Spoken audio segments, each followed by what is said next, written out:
दूसरा साइन लेते हैं जो कि है taurus. Let's shuffle for them कि क्या मैसेज है उनके लिए। टॉरस, मैं 2 कार्ड पिक करूंगी उनके लिए। ओके, तो पहला कार्ड आया है talk about your feelings. Tell your friend how you feel, यानी आपको अपने फ्रेंड को या आप जिस पे भी ट्रस्ट करते हैं उसे बताना है कि आप कैसा फील कर रहे हैं।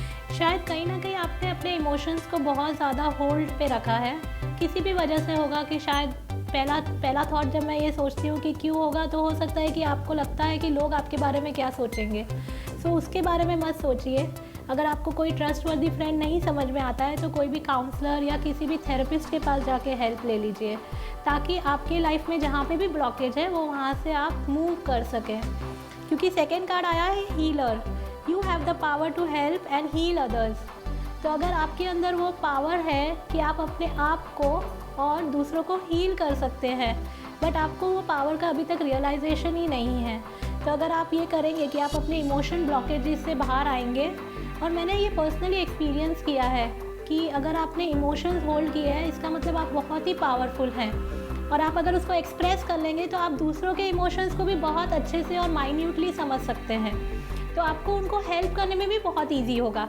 इसी से रिलेटेड हम दूसरा कार्ड पिक करेंगे with regards to archangel Michael. देखते हैं कि आप कैसे और इस पर काम कर सकते हैं। Spend some time outdoors. तो उसके लिए कार्ड आया है thank you for motivating me to spend more time outdoors and for helping me relax and enjoy connecting with nature. तो बहुत ही अच्छा कार्ड है, बिकॉज मैं खुद भी एक हीलर हूँ या लाइट वर्कर हूँ, और मैं इसका इम्पोर्टेंस बहुत अच्छे से समझती हूँ कि आपको नेचर के साथ कनेक्ट होना है। कहीं ना कहीं इमोशन ब्लॉकेज है, और इमोशन ब्लॉकेजेस में बहुत बार ये होता है कि हम अपने आप को एक शेल में डालते हैं, यानी हम अपने आप को 4 दीवारी में रखते हैं। अगर आपने बाहर गए और आपने एक्सप्लोर किया तो बहुत हाई चांसेस है कि एक तो आपका इमोशनल ब्लॉकेज निकलेगा और आपको अपने पावर्स भी समझेंगे, बिकॉज जब आप बाहर टाइम बिताते हैं तो आपकी ग्राउंडिंग भी बहुत अच्छी होती है, जो कि बहुत ही इम्पॉर्टेंट पार्ट है एज अ हीलर और as a normal human being also.